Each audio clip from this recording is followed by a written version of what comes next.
கர்த்தருடைய பிள்ளைகளே, இந்த யோசுவாவின் புஸ்தகம் இதுதான் முதல் புஸ்தகம் மனிதனுடைய பெயரை கொண்டு வருகிறது. ஆதியாகமோ, யாத்ராமோ, லேவியராமோ, என்னாகமோ, உபாகமோ, அடுத்து யோசுவா. ஒரு மனிதனுடைய பெயரை தரித்து வருகிறதான ஒரு புஸ்தகம், முதல் புஸ்தகம். அடுத்து இந்த யோசுவாவுடைய ஒரிஜினல் பெயர் பார்த்திங்கன்னா ஒசேயா. நீங்கள் என்னாகமும் 13ஆம் அதிகாரம் 16 நீங்கள் வாசியுங்கள். ஒசாயா என்று சொன்னால் வெற்றி, ரட்சிப்பு என்று அர்த்தம். இந்த யாத்திராகம் 17ஆம் அதிகாரத்தில் நீங்கள் படித்தீங்கன்னா அங்கே அமலேக்கியர் யுத்தம் பண்ண வருகிறார்கள். அப்பொழுது மோசே இந்த யோசுவாவை அழைத்து, நீ உன்னோடு கூட படை வீரர்களை கூட்டிக் கொண்டு நீ யுத்தம் செய்யணும், அந்த அமலேக்கியரை முறியடிக்கணும் என்று சொல்லி அனுப்புகிறார். அப்பொழுது அவர்கள் ரெவிதீமிலே அங்கே யுத்தம் பண்ணுகிறார்கள். மோசே மலையில் போய் நான் ஜெபம் பண்ணுறேன் அப்படின்னு சொல்லிட்டு ஜெபம் பண்ணுகிறார். கைகளை உயர்த்தி ஜெபம் பண்ணுறார். அப்படியே இஸ்ரவேல் ஜனம் வெற்றி அடைகிறாங்க. அப்பா என் ஜனம் வெற்றி, கை கீழே போட்டார். கொஞ்ச நேரம் கழித்து பார்த்தா அமலேக்கியர் மேற்கொள்கிறாங்க. உடனே மறுபடியும் கை வைத்து, ஐயோ என் ஜனங்களை மீட்டுக் கொள்ளுமையான்னு அவர் ஜெபிக்கிறார். உடனே இப்போ இஸ்ரவேல் ஜனம் ஜெயிக்கிறாங்க. உடனே கையை கீழே போட்டு அவங்க ஜெயிக்கிறத அப்படி பார்க்குறாரு. மறுபடியும் அமலேக்கியர் மேற்கொள்கிறாங்க. இதை பார்க்குறாங்க ஆரோனும் ஊர் என்கிறவனும். சரி, இவர் கையை வைத்துனா அங்கே எதை வேலை நடக்குது, கையை கீழே போட்டால் தோல்வி, ஒரு கல்லை கொண்டாந்தாங்க, ஐயா உட்காரு அப்படின்னு மோசே உட்கார வச்சாங்க. இந்த கையை ஒரு ஆரோன் பிடிச்சிக்கிட்டாரு, இந்த கையை ஊரன்கள் பிடித்து கொண்டான். அவர்கள் ஜெபித்தார்கள். ஒரு பெரிய வெற்றி வந்து யோசுவா சொல்லுகிறார், ஐயா நான் வெற்றி பெற்று விட்டேன் அப்படின்னு சொல்கிறாப்புல.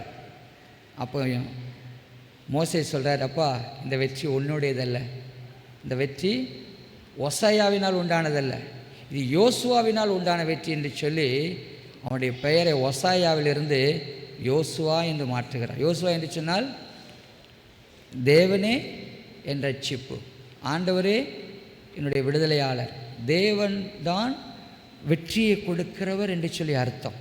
அன்றைக்கு மோசே அவரை யோசுவா என்று சொல்லி அவருக்கு பெயரிடுகிறார். இந்த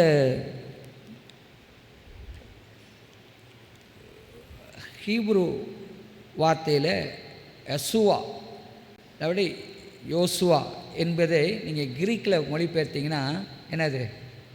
யசுவா யார்? ஜீசஸ். சரியா? இயேசு ரட்சிக்கிறவர். இந்த யோசுவாவின் அர்த்தம் த லார்ட் இஸ் அவர் சால்வேஷன், தேவன் என்னுடைய ரட்சிப்பு என்று சொல்லி. இவர் மோசேக்கு பின்பு இஸ்ரவேல் ஜனங்களை வழிநடத்தின தலைவர். இந்த யோசுவா புஸ்தகம் கிட்டத்தட்ட 25 30 வருடத்தினுடைய சரித்திரத்தை சொல்கிறது. இந்த யோசுவா 110 வருடம் உயிரோடு இருந்தார். 2 பேர், அதாவது புறப்பட்ட சந்ததி, 2 பேர் தான் கானானுக்குள்ளே போனாங்க. ஒன்று யோசுவா, இன்னொன்று காலேப். உங்களுக்கு நாம் அறிந்திருக்கிறோம். இந்த யோசுவா அங்கே எகிப்தில் இருக்கும்போது ஒருவேளை அவனுக்கு 40-45 வயது இருக்கலாம் என்று சொன்னால், காலேப் சொல்லுகிறார், நான் இந்த 45 வயதில் என்ன பலன் இருந்தோ அது இப்பொழுது எனக்கு இருக்குன்னு சொல்லுகிறார். அதனால் இவர் 2 பேரும் ஒரு கான்டெம்பரரினால இவருக்கும் ஒருவேளை 45 வயசு 40 வயசு இருக்கலாம் என்று சரித்திரத்தை சொல்லுகிறார்கள். அப்படி இருந்துச்சுன்னா என்ன அர்த்தம்? 40 வருடம் அடிமை வாழ்வு வாழ்ந்தவர் இந்த யோசுவா. ஆனால் அடிமை வாழ்வு வாழ்ந்த ஒருவரை தேவன் தலைவர் ஆக்குவது எவ்வளவு காரியம் யோசித்து பாருங்கள். அப்படி என்று சொன்னால், உங்களுடைய என்னுடைய பேக்ரவுண்டை வைத்து, நான் இவ்வளோ நாள் அடிமையாக வாழ்ந்தேன், எங்கள் அம்மா அப்பா படிக்கலை, இல்லை அவங்களுக்கு பணம் இல்லை, இல்லாட்ட ஏதோ ஒன்று காரணம் சொல்லி இன்றைக்கு இருக்கிற சூழலை நாம் சமாளிக்க முடியாது. ஒரு அடிமையான அவர் மோசே எவ்வளோ பெரிய தலைவர், அந்த ஸ்தானத்தை தேவன் இந்த யோசுவாவுக்கு கொடுத்தார் என்று சொன்னால் யோசித்து பாருங்கள். நம்முடைய பேக்ரவுண்டும் நம்முடைய பழைய ஜீவியமும் நம்முடைய வெற்றியை தடுக்கவே முடியாது என்பதை நான் சொல்லிக்கொள்ள விரும்புகிறேன். அவர் அங்கே அடிமையாக இருக்கிறார். பிறகு அவர் கானானை வேவு பார்க்க செல்கிறார். பிறகு அவர் யுத்த புருஷனாகிறார். பிறகு அவர் தலைவராய் மாறுகிறார் இந்த யோசுவா. இந்த முதல் 5 அதிகாரம் பார்த்திங்கன்னா அவர்கள் கானானுக்குள் பிரவேசிக்கிறதை காட்டுகிறது, யோர்தானை கடந்து. அடுத்த 6 12 வரை பார்த்திங்கன்னா கானானை சுதந்திரிக்கிறார்கள். தே ஆர் ஆக்குபைங் த கானான். அடுத்து 13லேருந்து 24 வரை பார்த்திங்கன்னா டிஸ்ட்ரிபியூட்டிங் த லேண்ட், தங்களுக்குள்ள அந்த நிலத்தை பங்கிடுகிறார்கள். இந்த யோசுவா புஸ்தகத்தில் இருக்கிற விசேஷங்கள் பார்த்திங்கன்னா, முதலாவது இது ஹிஸ்டாரிக்கல் புக். இதில் சொல்லப்பட்ட காரியங்கள் இன்று வரை உண்மையாக இருக்கிறது, சரியா? ரெண்டாவது, இந்த புஸ்தகம் நம்முடைய கிறிஸ்தவ ஜீவியத்தினுடைய நடைமுறை குறித்து பேசுகிறது. It talks about the aspect of Christian living, the victorious Christian living. வெற்றி வாழ்க்கையை குறிக்கதான ஒரு புஸ்தகம். ரோமர் 15ஆம் அதிகாரத்தில் நீங்கள் வீட்டில் படிங்க. அதை பவுலப்போஸ்தலன் அங்கே சொல்கிறார். கானானை சுதந்திரிப்பது என்பது கர்த்தருடைய பிள்ளைகளே, நம்முடைய கிறிஸ்தவ ஜீவியத்திலே நாம் போராட வேண்டிய எதிரிகளின் சூழலை நமக்கு படம் பிடித்து காட்டுகிற புஸ்தகமாக இருக்கிறது இந்த யோசுவா. இந்த கானானிலே பிரச்சனைகள் உண்டு, எதிராளிகள் உண்டு, பெரிய கோட்டைகள் உண்டு, விக்கிர வணக்கங்கள் உண்டு, எதிராளிகளுடைய ரதங்கள் உண்டு. அதன் ஆரம்பத்தில் நான் வாசித்தேன் எபேசியிலிருந்து, வானமண்டலத்தின் பொல்லாத அதிகாரத்தோடு நமக்கு போராட்டம் உண்டு என்று சொல்லி. அவைகளை இந்த யோசுவா புஸ்தகம் குறிப்பிடுவதனாலே நம்முடைய நடைமுறை கிறிஸ்தவ ஜீவியத்தில் எப்படி வெற்றியாய் நாம் வாழ முடியும் என்பதை இது காட்டுகிறது. நம்முடைய நடைமுறை வாழ்க்கையில் நமக்கு ஏற்படுகிற போராட்டங்களை காட்டுகிறது. அடுத்து இந்த யோசுவா புஸ்தகத்தில் நீங்கள் பார்த்தீங்கன்னா செங்கடலை கடக்கிற காரியங்கள் அங்கே போடப்பட்டிருக்கிறது. மோசே யோர்தானை கடக்கிற காரியங்கள் இங்கே இந்த யோசுவாவில் கொடுக்கப்பட்டிருக்கிறது. செங்கடலை கடந்த காரியம் மோசேயினால் உண்டானது. மோசே ஜனங்கள் செங்கடலை கடந்ததை வேதம் சொல்லுகிறது அது ஞானஸ்தானம் என்று சொல்லி. யோசுவா யோர்தானை கடக்க செய்தது இட்ஸ் எ செகண்ட் பேப்டிசம். யோவான் ஸ்தானம் சொல்வார் அல்லவா, எனக்கு பின்னே ஒருவர் வருகிறார், அவர் அக்கினினால் உங்களுக்கு ஞானஸ்தானம் கொடுப்பார் என்று சொல்லி. ஸோ ஜனங்கள் யோர்தானை கடந்து போன காரியம் it's a baptism of Holy Spirit, பரிசுத்த ஆவியினுடைய ஞானஸ்தானம் என்று சொன்னால் அதை கடந்து போனோன்னு அவங்களுக்கு போராட்டம் காத்திருக்கிறது. ஸோ அந்த போராட்டத்தை மேற்கொள்வதற்கு தேவன் பரிசுத்த ஆவியினாலே நம்மை அபிஷேகிக்கிறார். எனவே அடுத்து இந்த யோசுவா டைப்பாலஜிக்கல் புக்குன்னு சொல்லலாம், இல்லாட்டால் டிபிக்கல் புக். டைப்பாலஜி என்று சொன்னால் யோசேப்பை பார்த்திங்கன்னா ஏசப்பாவை யோசேப்பை ஒப்பிட்டு பேசுவாங்க. அதே போல் யோசுவா, இந்த யோசுவா புதிய ஏற்பாட்டினுடைய ஜீசஸ், இயேசு கிறிஸ்து. எனவே எவ்விதமாய் இந்த மோசே இந்த யோசுவா அந்த கானானிலே போராட்டங்களை பெற்றுக்கொண்டு அந்த ஜனங்கள் அந்த தேசத்தை சுதந்திரிக்க உதவி செய்தது போல ஆண்டவராக இயேசு கிறிஸ்து நம்மை பரிசுத்தாவினால் அபிஷேகித்து நாம் பரம கானானை பெற்றுக்கொள்ளும் முன்பதாக இந்த பூமியில் நமக்கு உண்டாயிருக்கிற எல்லா போராட்டங்களை வெற்றி கொள்வதற்கு இயேசு உதவி செய்கிறார். எனவே யோசுவாவை இயேசுவோடு கூட ஒப்பிட்டு பார்ப்பதினாலே இது ஒரு டைப்பாலஜிக்கல் புக், இல்லாவிட்டால் ஒரு டிபிக்கல் புக் என்று சொல்லி நாம் இதை அழைக்கலாம்.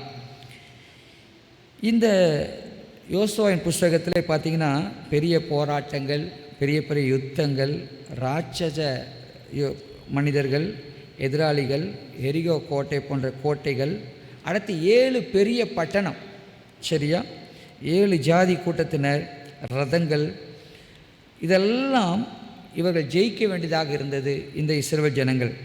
அதே போல் இயேசு கிறிஸ்துவ இந்த பூமியிலே நமக்கு நிறைய போராட்டங்கள், யுத்தங்கள், பிசாசுடைய சதிமோசங்கள், மக்களை பயன்படுத்தி தேவப்பள்ளி அழிக்க நினைப்பது, இப்படிப்பட்ட இந்த போராட்டத்திலே ஆண்டவராக இயேசு கிறிஸ்து நமக்கு உதவி செய்ய வல்லவராக இருக்கிறார். எனவே தானே இது டைப்பாலஜிக்கல் புக் என்று சொல்கிறார்கள். இப்படி யோசுவாவுக்கு முன்பதாக இருந்த அந்த பெரிய போராட்டத்தை கர்த்தர் அறிந்திருந்தார், பெரிய யுத்தங்களை கர்த்தர் அறிந்திருந்தார். அவனுக்கு என்ன சொன்னார்? அதே தான் 2026 முதல் வாரத்தில் நாம் வந்திருக்கிறோம். நமக்கு முன்பதாக என்ன இருக்கிறது, அதை எப்படி ஜெயிக்க முடியும் என்பதை அன்றைக்கு யோசுவாவுக்கு ஆண்டவர் சொன்னது போல உங்களுக்கு எனக்கும் என்ன சொல்ல போகிறார் என்று சொல்லி நாம் கற்றுக்கொள்வோம் தேவ பிள்ளைகளே. முதலாவதாக யோசுவா 1ஆம் அதிகாரம் 1ஆம் வசனம் எடுங்க. யோசுவா 1:1. யோசுவா 1:1. கர்த்தருடைய தாசனாகிய மோசே மரித்த பின்பு கர்த்தர் மோசேயின் ஊழியக்காரனான நூனின் குமாரன் யோசுவாவை நோக்கி. இங்கே சொல்லுகிறது, கர்த்தருடைய தாசனாகிய மோசே மரித்தான். மோசே மரித்த பின்பு கிட்டத்தட்ட ஒரு 30 நாட்கள் அவங்க துக்கம் கொண்டாடுகிறார்கள். கர்த்தருடைய பிள்ளை, நீங்கள் நான் தெரிஞ்சுக்கொள்வோம், தேவ ஊழியக்காரர்கள் மரித்து போகலாம். மோசே மரித்தான், தேவன் ஒருபொழுதும் மரித்து போகவில்லை. ஊழியக்காரனை தேவன் அடக்கம் பண்ணுகிறார், அடுத்து ஊழியக்காரன் அவர் எழுப்புகிறார். ஊழியக்காரன் மரிப்பதினாலே தேவ ஊழியங்கள் மரித்து போவதில்லை, தேவனுடைய ஊழியம் தொடரும். என்று சொன்னால் தேவ ஊழியம் மனிதர்களை சார்ந்து அல்ல, வேத வசனத்தை சார்ந்து இருக்கிறது. உங்களுடைய என்னுடைய ஜீவியமும் வேத வசனத்தை சார்ந்திருந்தால் எவைகள் எப்படி போயினும் நீங்கள் நான் தொடர்ந்து செல்ல ஆண்டவர் நமக்கு பலன் தருகிறார். தேவ வசனத்தை வைத்து தான் தேவனுடைய ஊழியம் நடைபெறுகிறது. கர்த்தருடைய பிள்ளைகளே, இங்கே சொல்லுகிறது, மோசேயின் ஊழியக்காரன் மோசே தனக்கு ஒரு அசிஸ்டன்ட் மாதிரி இந்த யோசுவா வைத்திருந்தார். அந்த ஆசிரியப்பு கூடாரத்து பக்கத்தில் ஒரு கூடாரம் உண்டு. அங்கே போய் தான் மோசே ஆண்டவரோடு பேசுவார். இந்த யோசுவா முன்னாடி நின்று காவல் காத்துக்கிட்டு இருப்பார். யாராச்சும் வந்து, ஐயா நாங்கள் மோசையை பார்க்கணும், வெயிட் அவர் ஆண்டவர்கிட்ட பேசிக்கிட்டு இருக்கிறார். அப்படி ஒரு பர்சனல் அசிஸ்டண்ட்டாக இருந்தவர் தான் இந்த யோசுவா. ஆண்டவர் மோசேக்கு பின்பு இந்த யோசுவாவை ஆண்டவர் தலைவராக்கினார். யோசுவா இப்போ 1ஆம் அதிகாரம் 2ஆம் வசனம் பாருங்கள். 2ஆம் வசனம், என் தாசனாகிய மோசே மரித்து போனான், இப்பொழுதும் நீயும் இந்த ஜனங்கள் எல்லாரும் எழுந்து இந்த யோர்தானை கடந்து இஸ்ரவேல் புத்தருக்கு நான் கொடுக்கும் தேசத்துக்கு போங்கள். நான் மோசேக்கு சொன்னபடி உங்கள் காலடி மிதிக்கும் எவ்விடத்தையும் உங்களுக்கு கொடுத்தேன். வனாந்தரமும் இந்த லீபனோனும் தொடங்கி ஐப்ராத் நதியான பெரிய நதி மட்டுமல்ல, ஏத்தியரின் தேசம் அனைத்தும் சூரியன் அஸ்தமிக்கிற திசையான பெரிய சமுத்திரம் வரைக்கும் உங்கள் எல்லையாயிருக்கும். இந்த 2, 3, 4 வசனங்கள் இந்த ஜனங்கள் எவ்வளோ பெரிய வேலையை செய்து முடிக்க வேண்டியது இருக்குது என்று அங்கே ஆண்டவர் சொல்லுகிறார். நான் சொன்னேன், செங்கடலை கடப்பது ஞானஸ்தானம் என்றும் யோர்தானை கடப்பது பசுத்தாவின் ஞானஸ்தானம் என்றும் நான் சொன்னேன். இந்த தேசம் இன்றைக்கு சொன்ன ஆண்டவர் சொல்லியிருக்காளோ இந்த எல்லையை குறித்து, இதை குறித்து நீங்கள் யாத்திராகமும் 23 படிக்கலாம். யாத்திராகம் 23, 31 இந்த கானான் தேசத்தை கொடுப்பதற்கு ஆபிரகாம், ஈசாக்கு, யாக்கோபோடு தேவன் உடன்படிக்கை பண்ணினார், வாக்கு கொடுத்தார். அவர்கள் அந்த கானான் தேசத்திலே ஒரு சோஜனராக, ஒரு நாடோடிகளாக வாழ்ந்தார்கள். ஆனால் இப்பொழுது சுதந்திர பூமியாக அதை கொடுக்க போகிறார். ஆண்டவர் உடன்படிக்கை பண்ணினதை இப்பொழுது நிறைவேற்றப் போகிறார் இந்த யோசுவாவை கொண்டு. இந்த எல்லைகளில் வாசிக்கிறீங்கள, நீங்கள் அது பார்த்தீங்கன்னா கிட்டத்தட்ட இப்போது இருக்கிற லெபனான், ஈரான், ஈராக்கு, சிரியா, இந்த நாடுகளெல்லாம் இந்த வாக்கு தத்தத்திலே அடங்கும். கிட்டத்தட்ட 300,000 கிலோமீட்டர்ஸ், இல்லாவிட்டால் 3 லட்சம் ஸ்கொயர் மைல் ஆண்டவர் அங்கே வாக்கு பண்ணினார். ஆனால் அவர்கள் பெற்றுக்கொண்டதோ 10ல் 1, அவ்வளோதான் அவர்கள் பெற்றுக்கொண்டார்கள்.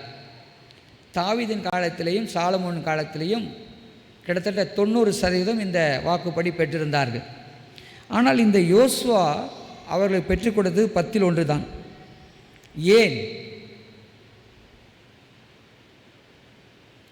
3 லட்சம் ஸ்கொயர் மைல் அவங்களுக்கு வாக்குத்தம் பண்ணப்பட்டது. அதில் 1% தான். யோசித்து பாருங்கள், 10ல் 1 தான் அவர் பெற்றுக்கொண்டார்கள்.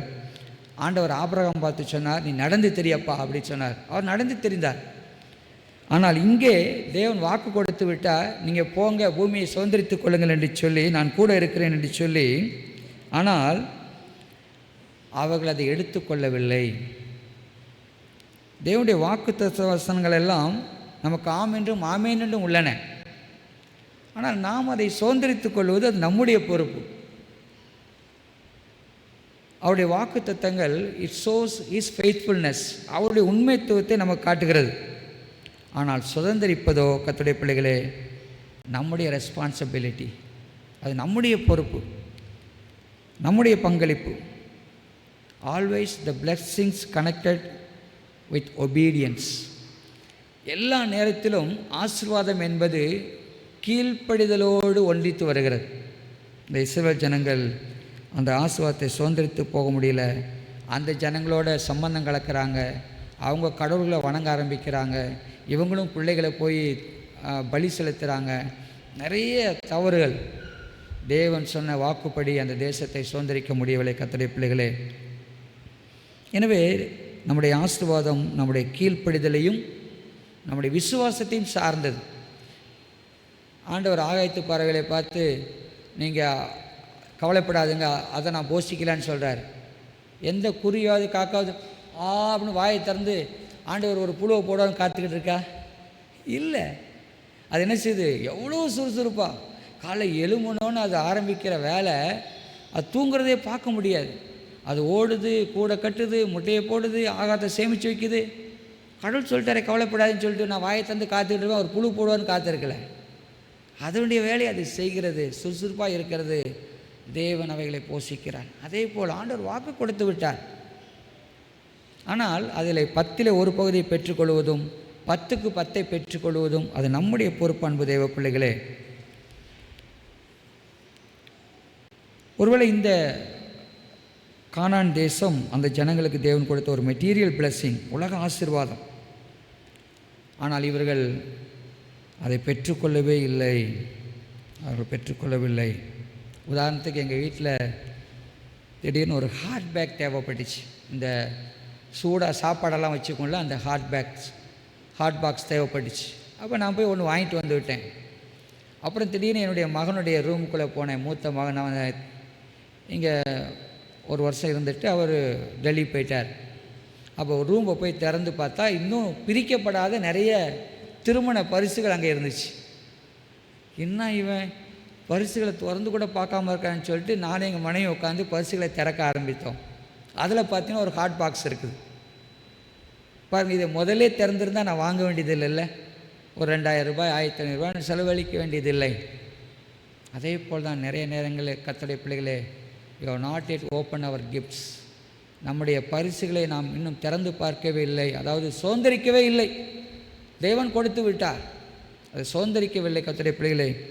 இந்த ஜனங்கள் அப்படித்தான் இருந்தார்கள். நாம் அநேக நேரம் ஆண்டவர் வாக்கெல்லாம் கொடுப்பாரு, அதெல்லாம் அவங்களுக்கு, அது எனக்கு இல்லை அப்படின்னு நினச்சிட்டிங்கன்னா அது உங்களுக்கு இல்லை. வேதம் தெளிவாக சொல்லுகிறது, ஆபிரகாமுக்கு என்னென்ன ஆசீர்வாதம் வாக்கு பண்ணினேனோ அது ஆபிரகாமின் விசுவாசத்தை உடையோர் அனைவருக்கும் உடையதுங்கிறார். அப்படிங்கும்போது வாக்குத்த வசனங்களாம் பொய்ன்னு சொன்னால் உங்களுக்கு எப்படி அது உண்டாகும்? வேதம் பொய் சொல்லாது. நீங்கள் நான் அது எந்தளவு வாக்குத்த வார்த்தைகளை விசுவாசிக்கிறோம், அதை வைத்து நம்முடைய ஆசீர்வாதங்கள். நீங்கள் எபேசியர் 1 குறிச்சிக்கோங்க, நமக்கு நேரம் இல்லை. 18லேருந்து 23 வீட்டில் வாசித்தீங்கன்னா தேவன் எப்படிப்பட்ட ஆசீர்வாதங்களை கொடுத்திருக்கிறார், அதனை எப்படி ஆக்குபை பண்ணணும். அவர் உன்னதங்களே நமக்கு ஆசீர்வாதங்களை உண்டாக்கி வைத்து விட்டதாக சொல்கிறது வேதம். அடுத்து இந்த வாக்குத்தத்தம் பார்த்தீங்கன்னா அப்படிங்கிறது மாதிரி கிடைக்கிறது இல்லை, மந்திரத்தில் கிடைப்பதில்லை. It's a process. ஆண்டோடைய எல்லா வாக்கு தத்தங்களும் இட்ஸ் அ ப்ராசஸ். ஒரு ஸ்டெப் பை ஸ்டெப்பாக ஒவ்வொரு நாளும் ஒவ்வொரு ஸ்டெப்பாக விசுவாசித்து நீங்கள் அடியில் எடுத்து வைக்கும் பொழுது தேவன் உங்களுக்கு வாக்கு பண்ணியதை நிறைவேற்றுகிறார். அப்படி தான் வேதம் சொல்லுகிறது. நமக்கு வாசித்து பார்க்கலாம் பாருங்கள். யாத்திராகமும் 23 எடுங்க. யாத்திராகமும் 23, 29. யாத்திராகமும் 23, 29. தேசம் பாழாய் போகாமல், எடுத்துட்டிங்களா? 100வது பக்கம் 29. யாத்திராகம் 23, 29. தேசம் பாழாய் போகாமலும் காட்டு மிருகங்களுக்கு விரோதமாய் பெருகாமலும் இருக்கும்படிக்கு நான் அவர்களை ஒரே வருஷத்துக்குள்ளே உன் முன்னின்று துரத்தி விடாமல் நீ விருத்தியடைந்து தேசத்தை சுதந்திரித்து கொள்ளும் வரைக்கும் அவர்களை வாசிங்க கொஞ்சம் கொஞ்சமாய் உன் முன்னின்று துரத்தி விடுவேன். நிறைய நேரம் ஏன் சோர்வு வருதுன்னா, நான் இன்றைக்கி ஜெபம் பண்ணேன், நாளைக்கு மழை வரலையே, நான் இன்றைக்கி ஜெபம் பண்ணேன், இது நடக்கலையே அப்படின்னு சொல்லி நம்ம சோர்ந்து போகிறோம். கர்த்தருடைய பிள்ளைகளே, ஆண்டவருடைய வசனங்கள் ஒவ்வொரு நாளும் சுதந்திரிக்க வேண்டியது. இந்த அனுதின அப்பியாசம், தினமும் விசுவாசிக்க வேண்டியது. 10 நாள் விசுவாசித்துட்டு 11ஆம் நாள் அவிசுவாசிப்பதல்ல. தேவனுடைய வார்த்தைகள் உண்மையாக இருக்கின்றன. ஒரு சரித்திர புஸ்தகம் நம் கையில் இருக்கிறது. தேவன் கொடுத்த வாக்குத்தத்தங்களை நிறைவேற்றின வார்த்தையின் புஸ்தகம் நம் கரங்களில் இருக்கிறது. எனவே லிட்டில் பை லிட்டில், கொஞ்சம் கொஞ்சமாக. அது எப்படி சொல்லிக் கொடுத்தார் தெரியுமா? முதல்ல அவங்க போய் சென்டர் ஆக்குப்பை பண்ணணும். இந்த சென்டர்லேருந்து அப்படி கிழக்கு, மேற்கு, வடக்கு, தெற்கு ஆக்குப்பை பண்ணணும். அப்படி தான் ஆண்டு திட்டம் கொடுத்தார். நடக்கலை. 10 ஒன்றை தான் அவர் பெற்றுக்கொண்டார் கர்த்தருடைய பிள்ளைகளே. எனவே வாக்குத்த வசனங்கள் ஆம் என்றும் ஆமேன் உள்ளன. இது ஒரு ப்ராசஸ். நீங்கள் நான் விசுவாசித்து அந்த வார்த்தைகளை சுதந்திரித்துக் கொள்ளும் பொழுது 10க்கு 10 நீங்கள் எதை தேவன் வாக்கு பண்ணியிருக்கிறார் ஆபிரகாமோடு, அதை நமக்கும் தந்தருளுகிறார். வசனங்கள் 5 பார்க்கலாம். யோசுவா 1:5. நீ உயிரோடு இருக்கும் நாளெல்லாம் ஒருவனும் உனக்கு முன்பாக எதிர்த்து நிற்பதில்லை. நான் மோசையோடு இருந்தது போல உன்னோடு இருப்பேன். நான் உன்னை விட்டு விலகுவதும் இல்லை, உன்னை கைவிடுவதும் இல்லை. பலங்கொண்டு திடமனதாயிரு. இந்த ஜனத்தின் பிதாக்களுக்கு நான் கொடுப்பேன் என்று ஆணையிட்ட தேசத்தை நீ இவர்களுக்கு பங்கிடுவாய். என் தாசனாகிய மோசே உனக்கு கற்பித்த நியாயப்பிரமாணத்தின்படியெல்லாம் செய்ய கவனமாக இருக்க மாத்திரம் மிகவும் பலங்கொண்டு திடமனதாயிரு. நீ போகும் இடமெல்லாம் புத்திமானாய் நடந்து கொள்ளும்படிக்கு அதை விட்டு வலது இடதுபுறம் விலகாதிருப்பாயாக. இந்த நியாயப்பிரமாண புஸ்தகம் உன் வாயை விட்டு பிரியாதிருப்பதாக. இதில் எழுதியிருக்கிறபடி எல்லாம் நீ செய்ய கவனமாக இருக்கும்படி இரவும் பகலும் அதை தியானித்து கொண்டிருப்பாயாக. அப்பொழுது நீ உன் வழியை வாய்க்க பண்ணுவாய். அப்பொழுது புத்திமானாயும் நடந்து கொள்வாய். அன்பு தேவ பிள்ளைகளே, இங்கே மோசேயை பெரியாளாய் ஆக்கியது யார்? தேவன். யோசுவாவை பெரியாளாய் ஆக்கியது யார்? தேவன். அப்போது நம்மளையும் பெரியாள் ஆக்குவது யார் தான் செய்ய முடியும்? தேவன் தான் செய்ய முடியும். கர்த்தருடைய பிள்ளைகளே, ஒருவேளை யோசித்து பாருங்கள், தேவன் மட்டும் இந்த மோசையோடோ யோசுவாவோடு இல்லாதிருந்தால் யோர்தானை எப்படி கடக்க முடியும்? செங்கடலை எப்படி பிளக்க முடியும்? எரியோ கோட்டையை எப்படி வீழ்த்த முடியும்? அதே போல் தான் தேவன் நம்மோடு கூட இல்லாவிட்டால் நமக்கு முன்பதாக இருக்கிற பெரிய பெரிய டாஸ்கை நம்மால் ஜெயிக்க முடியாது. கர்த்தருடைய பிள்ளைகளே, எனவே தேவன் இங்கே வாக்கு கொடுக்கிறார், நான் உன்னை விட்டு விலகுவதும் இல்லை, உன்னை கைவிடுவதும் இல்லை. மோசையோடு கூட மட்டும்தான் இருப்பாரா? யோசுவோடு கூட மட்டும்தான் இருப்பாரா? நம்மோடு கூட இருப்பேன் என்று வாக்கு கொடுத்திருக்கிறார். இந்த புதிய ஆண்டிலே நான் முன்பதாக இருக்கிற எல்லாவற்றையும் வெற்றி பெறுவதற்கு தேவனுடைய வாக்குத்தத்தத்தில் விசுவாசிக்கலாம். தேவன் என்னோடு கூட இருக்கான்னு விசுவாசிப்போம். அவர் பாரபட்சமுள்ள தேவன் அல்ல. இங்கே 6ஆம் வசனம், 8ஆம் வசனம், 9ஆம் வசனம் ஃபுல்லாக படிச்சிங்கன்னா, நீ பலங்கொண்டு திடமனதாயிரு, be courageous and strong and be strong and courageous என்கிற வார்த்தை 3 வசனத்தில் பார்க்குறோம். 3 தடவை வருது. ஏன்னா இந்த துன்ப கஷ்டம் வர்ற நேரத்தில் நீங்களும் அதைத்தான் பார்த்துக்கிட்டு இருப்போம், தேவனை மறந்து விடுவோம். அதனால் ஆண்டவர் சொல்கிறார், என்னை நோக்கிப்பார், நீ பயங்கொண்டு திடமனதாயிரு, நான் உன்னை விட்டு விலகுவதும் இல்லை, உன்னை கைவிடுவதும் என்று சொல்லி அழுத்தமாய் தேவன் அங்கே சொல்லுகிறார். 3 முறை அந்த வார்த்தையை அங்கே சொல்லுகிறார். அடுத்து எப்படி நம்ம பலங்கொண்டு திடமனதாக இருக்க முடியும்? அதுக்கு தான் இந்த வர்த்தனங்கள் கீழே சொல்லுகின்றன. 6, 7, 8 நீங்கள் படிச்சிங்கன்னா எப்படி? முதலாவது நியாயப்பிரமாண புஸ்தகம் உன் வாயை விட்டு பிரியாது இருக்கணும். சில பேர் வாயை திறந்தால் வியாதியும் கஷ்டமே தான் பேசுவாங்க. வேத வசனத்தை பேசுங்க, வேத வார்த்தைகளை பேசுங்க, தேவனுக்கு கொடுத்த நன்மைகளை பேசுங்க, தேவனுடைய சாட்சியை பேசுங்கள்.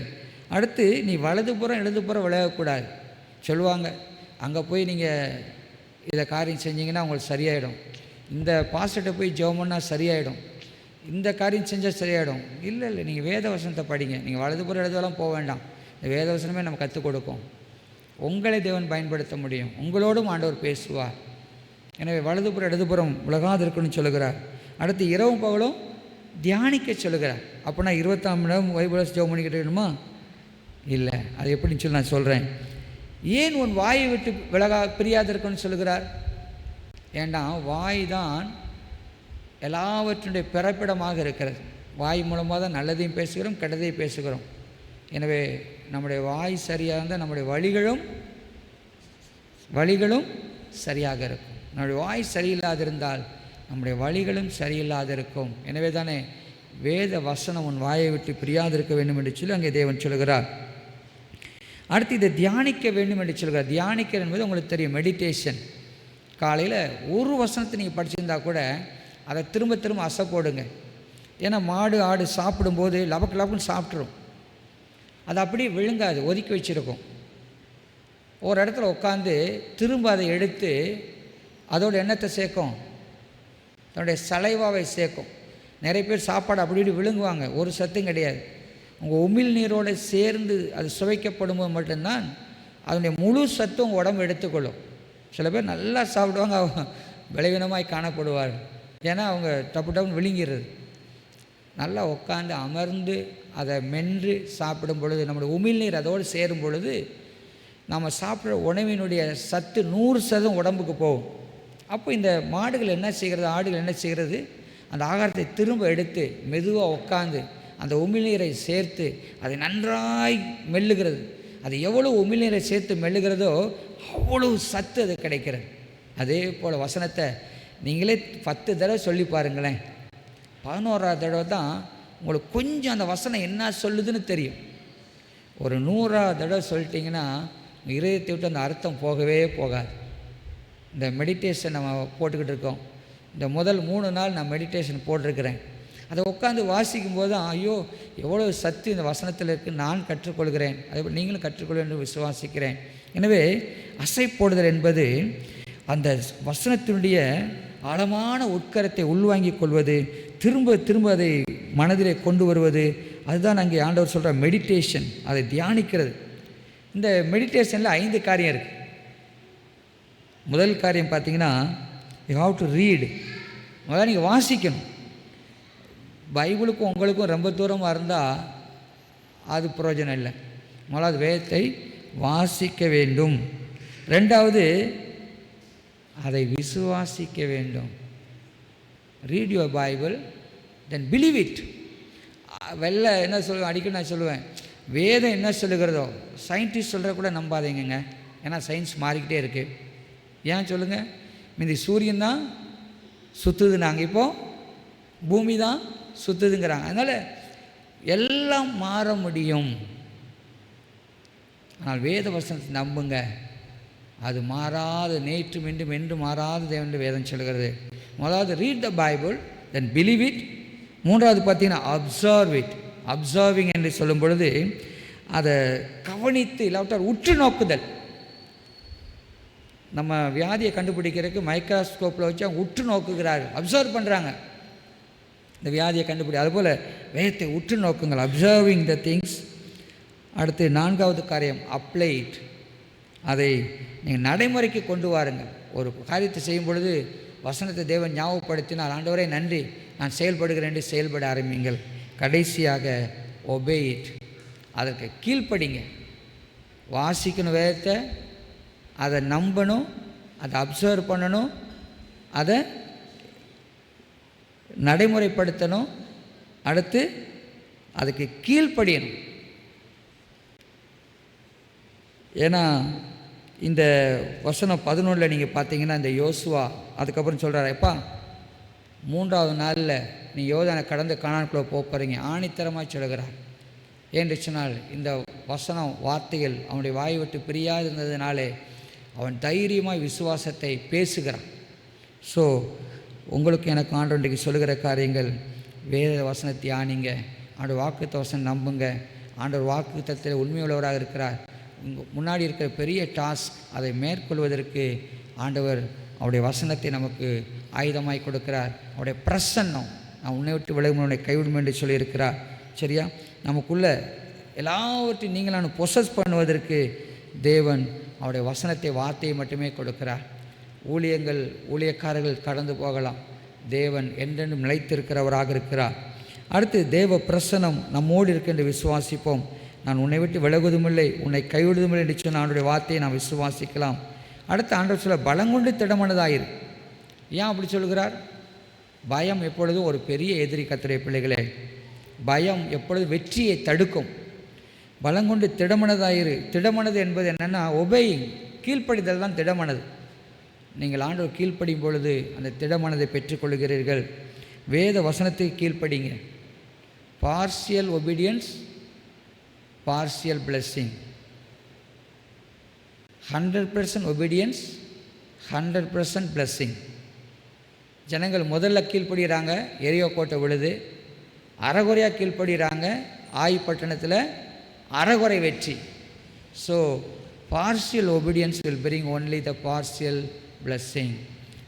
100% obedience will bring you 100% blessing. கர்த்தருடைய பிள்ளைகளே, obedience is a root cause for all the blessings. அடுத்து meditate on God's word daily. நிறைய பேர் எப்போவாவது வேதவசனம் வாசிப்பாங்க, அப்படி இல்லை. தினமும் அதை அபியாசப்படுத்துங்கள். தினமும் வேத வசனத்தை வாசிங்க. தினமும் சாப்பிடுகிறது போல் தினமும் நீங்கள் நானும் அதை தியானிக்கும் பொழுது, வாசிக்கும் பொழுது நம்முடைய காரியங்கள் எல்லாவற்றையும் தேவன் கைகூடி வர பண்ணுவார். சங்கீதம் 1 அதுதான் சொல்லுகிறது.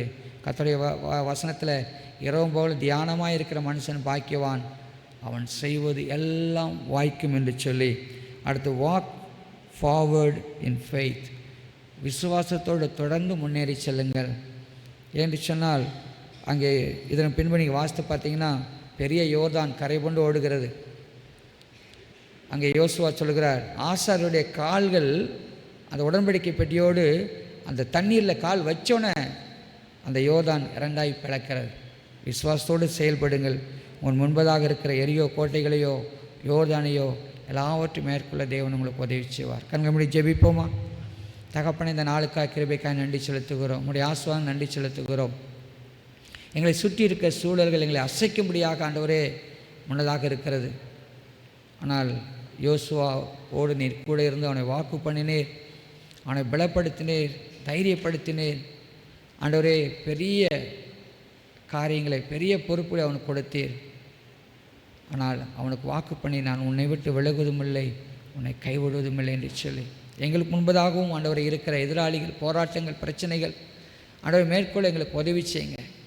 நாங்கள் உமக்கு 100% கீழ்ப்படிய உதவி செய்யுங்க. வேதவசனம் தியானிக்க உதவி செய்யுங்க. உடைய வார்த்தைகளை விசுவாசிக்க உதவி செய்யுங்க. ஆண்டவரே, இந்த உலகத்தில் உள்ளவைகள் அல்ல, உண்மையிலே நாங்கள் விசுவாசம் வைத்து வளர எங்களுக்கு உதவி செய்யுங்க. உண்மையே நாங்கள் நோக்கி பார்க்கிறோம். நீங்கள் அப்படி எங்களை ஆசீர்வதித்ததுக்காக நன்றி. இயேசுவின் மூலம் ஜெபிக்கிறோம் பிதாவே. ஆமென், ஆமென்.